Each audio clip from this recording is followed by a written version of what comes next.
Good morning students. मैं professor Ritu Rashtrika, faculty of education, Karim city college, Mango campus से हूँ। आज हम लोग यहाँ पर एक ऐसी बात को पढ़ेंगे जो टीचिंग प्रोफेशन लाइन में, जो बीएड का एक बहुत ही इम्पॉर्टेंट पार्ट होता है, और वो है माइक्रो टीचिंग स्किल। आज हम लोग यहाँ पर माइक्रो टीचिंग स्किल के बारे में, बहुत सारे स्किल्स हैं, लेकिन उसमें हम लोग देखेंगे सबसे पहला स्किल जो है राइटिंग इंस्ट्रक्शनल ऑब्जेक्टिव्स। चलिए आज हम लोग शुरू करते हैं राइटिंग इंस्ट्रक्शनल ऑब्जेक्टिव्स इन माइक्रो टीचिंग स्किल।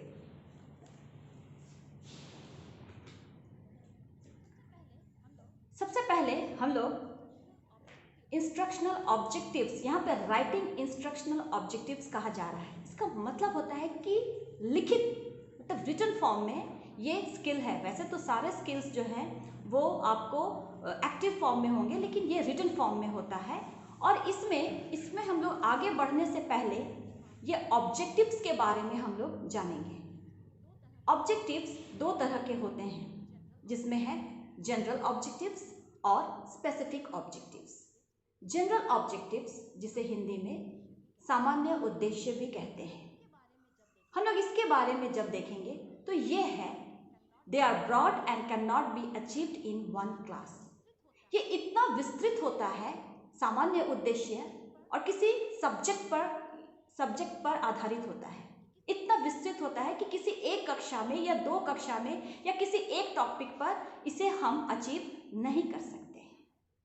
दूसरा है स्पेसिफिक ऑब्जेक्टिव्स, यानी कि विशिष्ट उद्देश्य। They are practical and more meaningful and can be achieved in one class. ये जस्ट जनरल ऑब्जेक्टिव्स के ऑपोजिट में है। हम लोग अगर इसको देखें, इसे विशिष्ट उद्देश्य कहा जाता है। ये इतना प्रैक्टिकल है, ये एक ही कक्षा में, एक ही क्लास में, एक ही टॉपिक को, एक ही चैप्टर को पढ़ाते पढ़ाते ही इसके उद्देश्य को टीचर्स के द्वारा अचीव किया जा सकता है। चलिए हम लोग अब नेक्स्ट देखते हैं इंस्ट्रक्शनल ऑब्जेक्टिव्स क्या है। अभी हमने देखा ऑब्जेक्टिव्स क्या है, अब हम लोग देखेंगे इंस्ट्रक्शनल ऑब्जेक्टिव्स क्या है। इंस्ट्रक्शनल ऑब्जेक्टिव्स, इसे हिंदी में अनुदेशनात्मक उद्देश्य कहते हैं। ये सारी बातें याद रखिएगा स्टूडेंट्स, ये रिटन फॉर्म में हो रहा है। इसे आपको जब आप लेसन प्लान लिखेंगे उसके पहले के फॉर्मेट में ये सभी बातें इंस्ट्रक्शनल ऑब्जेक्टिव्स आते हैं। इंस्ट्रक्शनल ऑब्जेक्टिव के बारे में हम लोग तीन बातों को देखेंगे। सबसे पहली बात, instructional objectives play an important role in what teachers are expected to do in the classroom. यहाँ पे टीचर अपने क्लासरूम में क्या करेंगे, ऐसा कैसे पढ़ाएंगे, क्या करेंगे, कौन सा परफॉर्म करेंगे, किस तरह का एक्टिविटी कराएंगे, किस तरह की टीचिंग देंगे कि ये इंस्ट्रक्शनल ऑब्जेक्टिव्स जो है उनका कवर करें, अचीव कर पाए। इसलिए ये इंस्ट्रक्शनल ऑब्जेक्टिव्स रिटन फॉर्म में बहुत इंपॉर्टेंट रोल होता है लेसन प्लान में, याद रखिएगा, लेसन प्लान में। दूसरी बात है, it is vital for educators to write down their instructional objectives before designing the learning activity in lesson plan. किसी भी टीचर्स के लिए जो पढ़ाने जा रहे हैं और एक दिन पहले जब अपने लेसन प्लान को तैयार करते हैं, तो सबसे पहले लेसन प्लान में उन्हें सबसे पहले इंस्ट्रक्शनल ऑब्जेक्टिव्स को डिज़ाइन करना बहुत ज़रूरी है, क्योंकि बिना उद्देश्य का आप कोई काम कर ही नहीं सकते हैं। जब हम लोग कोई भी काम करते हैं तो हर काम का एक उद्देश्य होता है, और यहाँ पर टीचर्स अपने उद्देश्य को लेसन प्लान लिखने से पहले, तैयार करने से पहले अपने उद्देश्य को वो डिज़ाइन करते हैं कि ये चैप्टर को पढ़ाने के बाद हमें बच्चों के से हम क्या एक्सपेक्ट कर सकते हैं, बच्चे क्या जानेंगे, बच्चे क्या समझेंगे, बच्चे कैसे बोलेंगे, उसके बारे में ये बताना है। तीसरी बात है, in writing instructional objectives the statement should be desirable, observable, teachable, learnable and behavioural that are evidence of learning. पढ़ाने के बाद जो सीखने की बातें हैं, जो बच्चे जिस बात को ऐसे जिससे पता चल, जो एविडेंस होते हैं, जो साक्ष्य होते हैं कि बच्चे सीख गए हैं, समझ गए हैं, जान गए हैं, ये सारी बातें जो है इंस्ट्रक्शनल ऑब्जेक्टिव्स के स्टेटमेंट में, उसके विवरण में लिखित रूप में एकदम कट टू कट दिखनी चाहिए हमें। इस तरह से हम लोग देखते हैं कि इंस्ट्रक्शनल ऑब्जेक्टिव्स क्या है। चलिए हम लोग आगे बढ़ते हैं। इंस्ट्रक्शनल ऑब्जेक्टिव्स के डेफिनेशन को हम लोग इस तरह से देखते हैं, जो कि है Kibler, Cegala, Barker and Miles के अनुसार an instructional objectives is a statement that will describe what the learner will be able to do after completing the instructions or course. Kibler, केगल एंड बार्कर और Miles के अनुसार instructional objectives जो है वो एक ऐसा स्टेटमेंट है, याद रखिएगा, ये एक रिटन फॉर्म में स्टेटमेंट होता है। ऐसा स्टेटमेंट है जो कि कंप्लीटिंग टीचिंग, मतलब जब टीचर अपने बच्चों को पढ़ा ले उसके बाद स्टूडेंट किस काम अपने सीखे गए बातों को बताने में, दिखाने में, बोलने में कितना सक्षम होंगे, ये इन बातों से, इस डेफिनेशन से पता चलता है। नेक्स्ट स्लाइड में हम लोग देखते हैं कि इंस्ट्रक्शनल ऑब्जेक्टिव्स के माइक्रो टीचिंग में स्किल के रूप में क्या है। इसमें 4 बातें हैं। फर्स्ट है वेल स्टेटेड, सेकेंड है adequate with respect to learning outcome, third relevant to the content and fourth adequate with respect to the content outline. इसको हम लोग और विस्तार से देखेंगे नेक्स्ट स्लाइड में। Well communication without any ambiguity and misinterpretation. यहाँ पर वेल स्टेटेड का मतलब होता है कि जब इंस्ट्रक्शनल ऑब्जेक्टिव्स को, चाहे वो जनरल ऑब्जेक्टिव्स हो या स्पेसिफिक ऑब्जेक्टिव्स हो, जब उसे लिखा जाए तब वो अस्पष्ट और मिस इंटरप्रिटेशन यानी कि व्याख्या में कोई तरह की गलती ना हो। दूसरी बात, learning outcomes refers to various domains and levels of learning. ये डिफरेंट तरह तरह के जो डोमेन्स होते हैं हमारे, वो सारे डोमेन्स को ये उसके लर्निंग लेवल के आधार पर ये होते हैं। Relevant to the content involves in chosen content. Instructional objectives जो है वो जिस कंटेंट को पढ़ाया जाए उस कंटेंट के आधार पर वो रिलेवेंट होते हैं। The content outline relates to full information of the content. और जो उसमें जो लिखी हुई बातें हैं वो उस कंटेंट के फुल इंफॉर्मेशन के बाद ही वो तैयार किए जाते हैं, वो इंस्ट्रक्शनल ऑब्जेक्टिव्स। एक्चुअल में ये इंस्ट्रक्शनल ऑब्जेक्टिव्स जो है वो टीचर खुद से तैयार करते हैं उन बच्चों के लिए जिनको वो पढ़ाने वाले होते हैं। यानी कि जो टीचर टीचिंग दे रहे हैं, जो सिखा रहे हैं, जो पढ़ा रहे हैं, उस बात को, उस टीचिंग को, उस इंफॉर्मेशन को बच्चे क्या समझेंगे, कितना समझेंगे और किस तरह से वो बोल पाएंगे, बता पाएंगे, समझा पाएंगे, दिखा पाएंगे या उस बेस पर वो कर पाएंगे, इन सारी बातों को लेकर ये ऑब्जेक्टिव्स को टीचर खुद के लिए इंस्ट्रक्शंस करते हैं। ठीक है, चलिए नेक्स्ट हम लोग देखते हैं। इसको एक एग्जाम्पल के रूप में हम लोग देख सकते हैं। यहाँ पे 2 तरह की बातें दी गई है। अब आपको बताना है कि इसमें इंस्ट्रक्शनल ऑब्जेक्टिव्स कौन सा हो सकता है। The people will be able to state learning outcomes without any reference material, यानी कि बच्चे बिना किसी लर्निंग मटेरियल्स के वो बता पाएंगे। क्यों बता पाएंगे? क्योंकि टीचर ने उसे पढ़ाया है। और दूसरी बात क्या है? To teach the laws of motion. तो यहाँ पर हमें अगर यानी कि गति के नियमों को पढ़ाना, तो एक टीचर अगर इंस्ट्रक्शनल ऑब्जेक्टिव्स को लिख रहे हैं, जनरल ऑब्जेक्टिव्स या स्पेसिफिक ऑब्जेक्टिव्स के बारे में, तब वो यहाँ पर वो कौन सा सही बैठेगा, कौन सा लैंग्वेज यूज होगा, कौन सा लाइन यूज होगा।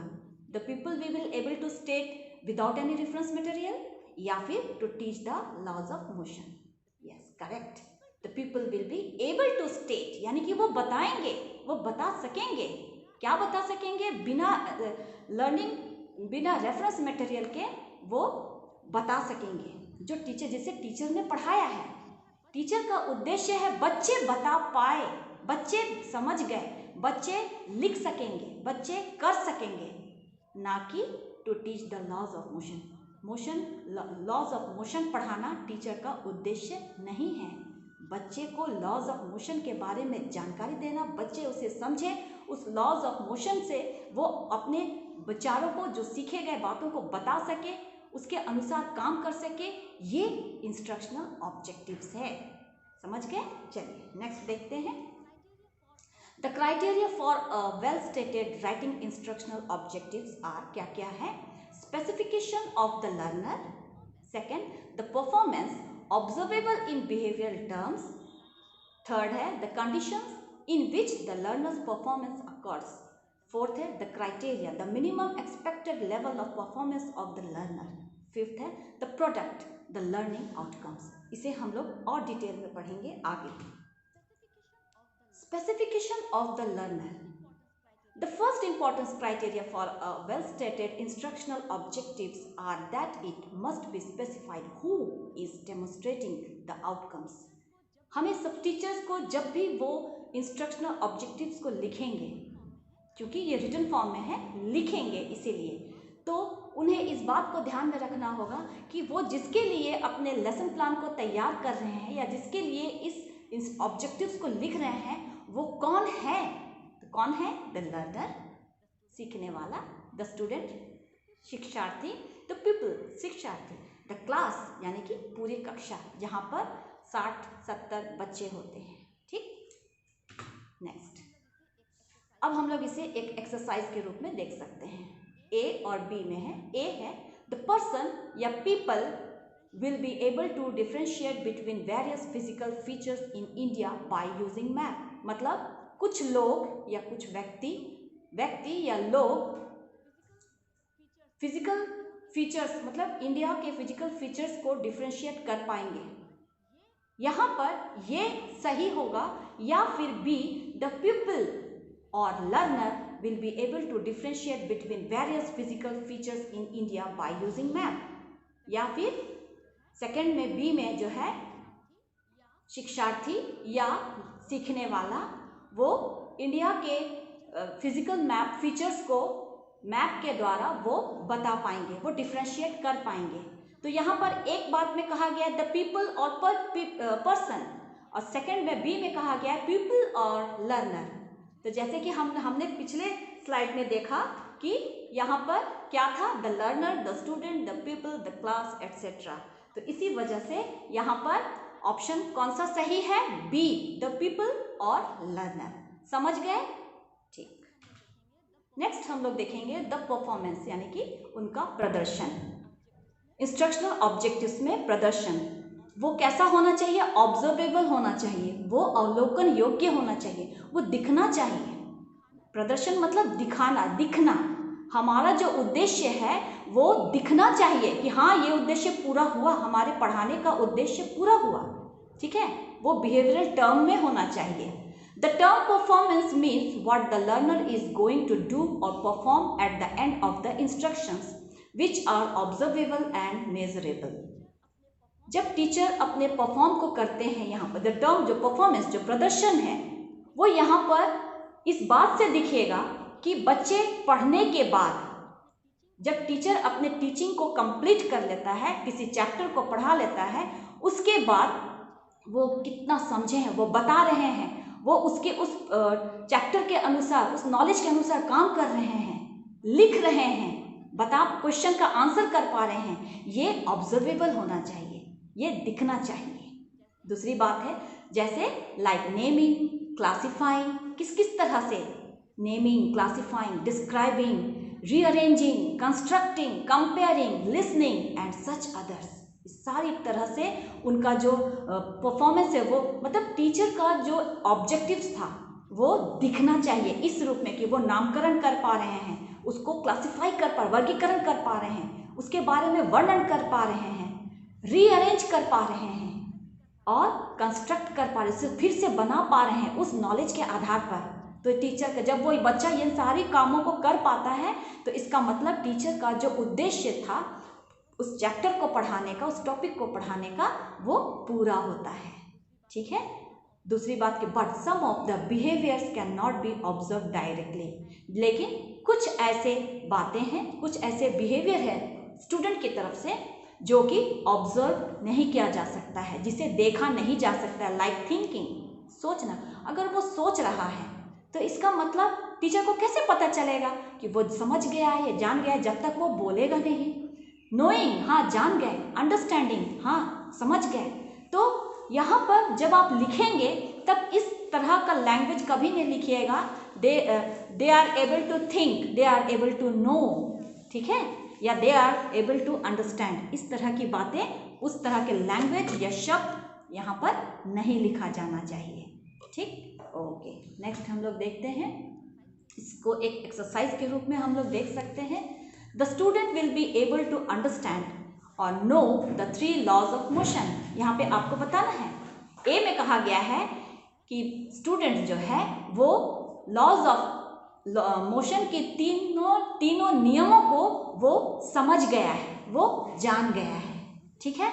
और दूसरी बात है, ये सही है, इंस्ट्रक्शन ऑब्जेक्टिव इसको लिख सकते हैं, या फिर बी है, the student will be able to tell, यानी कि वो बता सकते हैं, डिस्क्राइब वर्णन कर सकते हैं, the example of their own, अपने दिमाग से, for each of the 3 laws of motion, वो मोशंस के तीनों लॉ के बारे में वो बता सकते हैं, वो डिस्क्राइब कर सकते हैं, या अपने से उसका कुछ उदाहरण दे सकते हैं। इस लाइन को लिखेंगे, या फिर the student will be able to understand और नो। तो जैसे हम लोग अपने पिछले स्लाइड में हमने देखा कि but some of the behaviours can not be observe directly, क्या है, थिंकिंग, नोइंग, अंडरस्टैंडिंग, ये इन शब्दों का इस्तेमाल नहीं किया जा सकता है, बल्कि किस शब्दों का इस्तेमाल किया जा सकता है, हम लोग क्या देख रहे हैं नेक्स्ट में, ये वाला सही है, the student will be able to tell, जो बता सकते हैं, क्योंकि बताएंगे तब तो टीचर सुन पाएंगे, डिस्क्राइब करेंगे तब तो टीचर सुन पाएंगे, जो ऑब्जर्वेबल होगा। अगर आप बोलेंगे हाँ हम समझ गए, तो कैसे होगा, टीचर का उद्देश्य कैसे पूरा होगा कि वो समझ गया, हम कैसे जानेंगे कि स्टूडेंट समझ गए हमारे, नहीं, जब तक वो डिस्क्राइब नहीं करेंगे, जब तक वो बताएंगे नहीं, जब तक वो रीअरेंजिंग नहीं करेंगे, समझ गए, मतलब ऐसे कुछ करके दिखाना होगा, तब पता चलेगा कि हाँ स्टूडेंट्स समझ गए। तो इस तरह का ऑब्जेक्टिव्स को लिखित रिटन फॉर्म में लिखना होगा, इस तरह के लैंग्वेज यूज करने पड़ेंगे। चलिए नेक्स्ट हम लोग देखते हैं, तीसरा है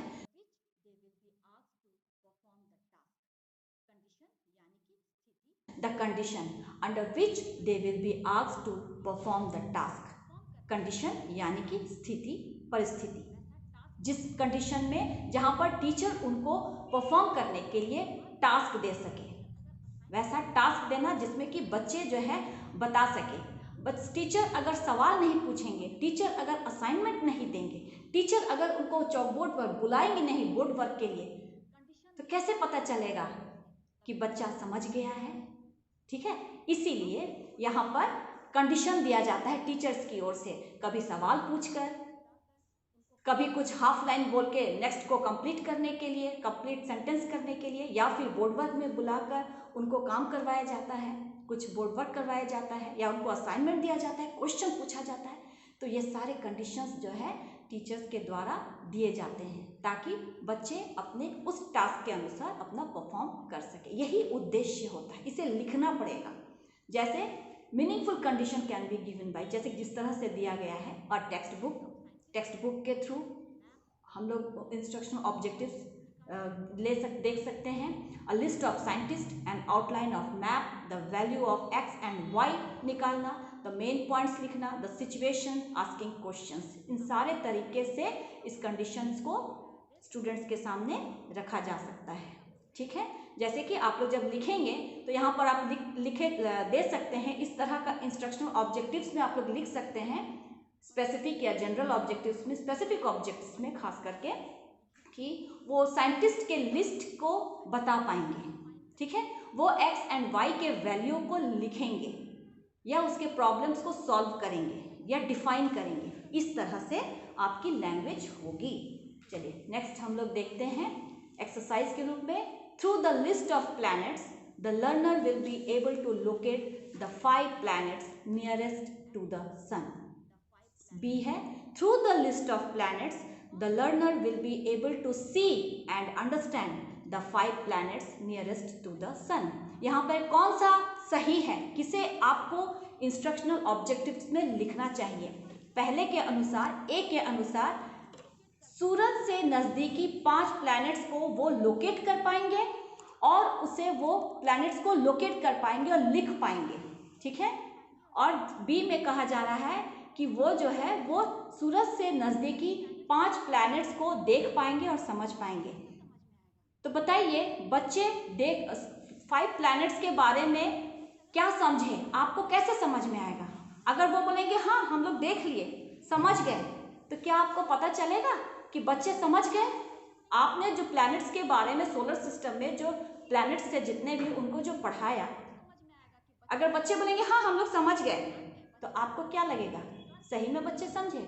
आपको कब समझ में आएगा कि बच्चे समझ गए, बच्चे जान गए, बच्चे समझ पाएंगे, बच्चे कर पा रहे हैं, करेंगे, बच्चे बताएंगे, बच्चे बोलेंगे, लोकेट करेंगे?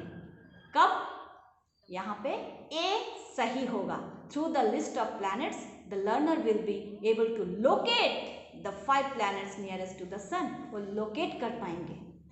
ठीक है, ओके। चलिए नेक्स्ट हम लोग देखते हैं the criteria, how the students will perform well to the expected degree और लेवल ऑफ प्रोफिशिएंसी।